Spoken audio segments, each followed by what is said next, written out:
Сабағыбыздын темасы этиштин жактары. Этиш сөздөр кыйын аракеттин сүйлөп жаткан учурда болуп жаткандыгын жазып жатамын же мурда болуп өткөндүгүн жазганмын же кийин болгонун жазамын билдирет. Чак этишке гана мүнөздүү. Ушуга байланыштуу этиш 3 чак менен айтылат. Учур чак, келер чак, өткөн чак болуп. Учур чак сүйлөп жаткан мезгилде болуп жаткан кыйын аракетти билдирет. Мисалы, учур чак. Мисалы алсак, жамгыр жаап жатат десек болот. Бул жерге аракеттенишүүдө бул жерге жамгыр жаап жатат.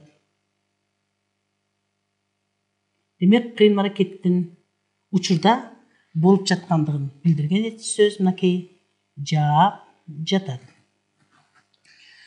Учурчак түзүлүшүнө карай. Түзүлүш боюнча жөнөкөй жана татаал түрүндө болот. Жөнөкөй учурчакты карасак, окуучулар мүчөлөрү у, да, анан а, ый мүчөлөрү аркылуу жалганат. Окуучулар мыкты окууга аракеттенишүүдө. Бул жерде кыйын аракетти билдирген сөз этиш аракеттенишүүдө. Демек, аракеттениш анан үйдө. Демек, уда мүчөсү үйдө мүчөсүнө өзгөрдү. Экинчи, Айгүл шаарда окуйт. Бул жерде окуйт этиш сөз окуйт.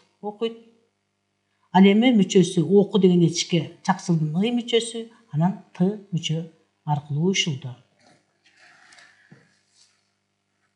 Татаал түрү этиштин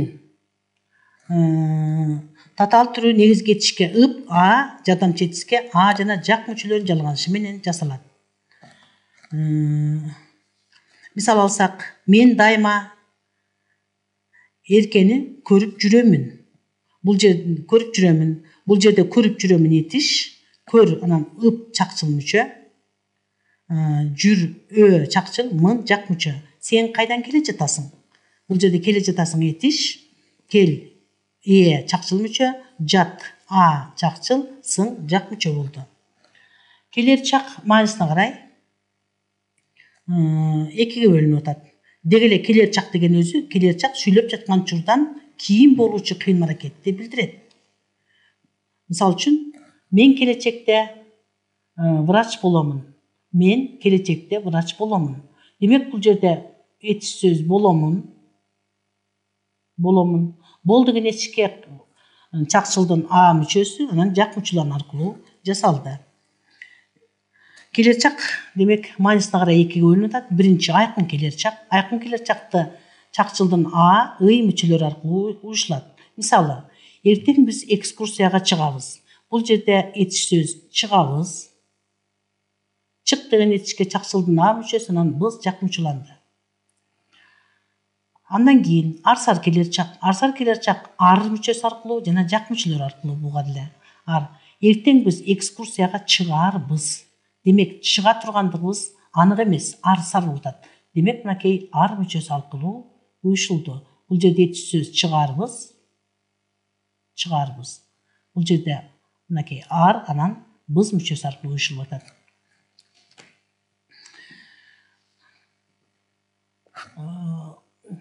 Келер чак. Эми айкын келер чакта кыйын аракеттин болору же болбосу ишенимдүү көрсөтүлөт. Ал эми арсар келер чакта бул арсар маанинде болуп атат. Кээде айкын жана арсар келер чактардан кийин эле, экен, эмес деген жардамчы этиштер кошуп айтылат. Мисалы, жакында концерт болот экен. Бол деген этишке о чакчыл мүчө, т жак мүчө. Экен деген этиш кошулду. Демек, бул жерде этиш сөз болот экен деген жардамчы сөз. Айдабаса койлор келер эмес. Бул арсар келер чак болуп атат. Мында деле эмес деген, келер эмес деген бул этиш сөз. Мынакей келер эмес. Бул жерде эмес деген жардамчы этиш кошулду ар мүчөсүнө. Өткөн чак болсо жана биз кайрылдык. Демек сүйлөп жаткан мезгилдер мурда болгон кыймыл-аракетти билдирет. Мисалы үчүн, ал китепти атам сатып берген.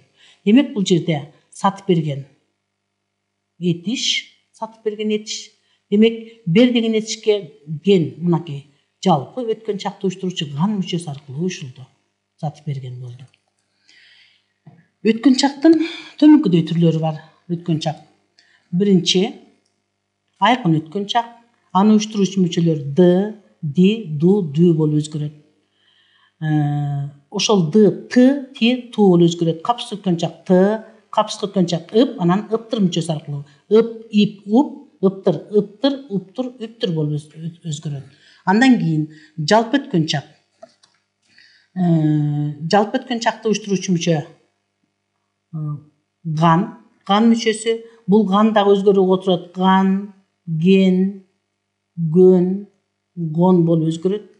Ошол эле эме канга өтүп кетет. Кан өзгөрөт. Кен, кон, көн болуп өзгөрүп кетет. Демек үндүүдөгү эринчил эринчисине карата мүчөлөр өзгөрүүгө учурайт экен. Андан кийин адат өткөн чак. Адат өткөн чакты уюштуруучу мүчө чу мүчөсү, анан чүү болот. Чүү мүчөсүнө өтөт. Мисалдарды келтиребиз. Алтын кеч киргенде үйүнө келди биринчи. Мынакей. Алтын кеч киргенде үйүнө келди. Бул жерде сөз келди. Демек кел деген этишке мынакей д мүчөсү, айкын өткөн чакты уюштуруучу д мүчөсү аркылуу уюшулду. Капсыз өткөн чак. Алмаз эчак эле жөнөп кетиптир. Экинчисине алмаз эчак эле жөнөп кетиптир. Демек бул жерде кет дегенге ыптыр деген мүчө аркылуу жаз. Жөнөп кетиптир бул этиш болуп атат. Кет деген этишке ыптыр деген мүчө аркылуу уюшулду. Жалпы өткөн чак.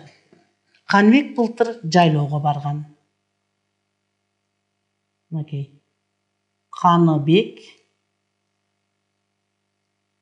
былтыр жайлоого барган. Муну бөлүп жазалычы, мынакей барган. Демек жалпы өткөн чакты уюштуруучу ган мүчөсү болду. Ган мүчөсү аркылуу уюшулду. Ган, ген, гон, кан, кен, кон өзгөрөт. Андан кийин адат өткөн чак. Ал дайыма эс алган ысык көлгө келчү. Ал дайыма эс алганы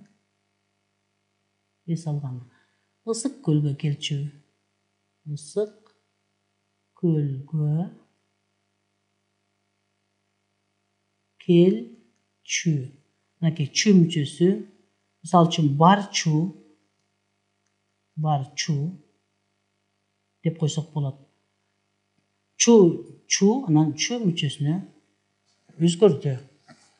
Ошентип биз этиштин чактары менен жалпы маалыматка ээ болдук.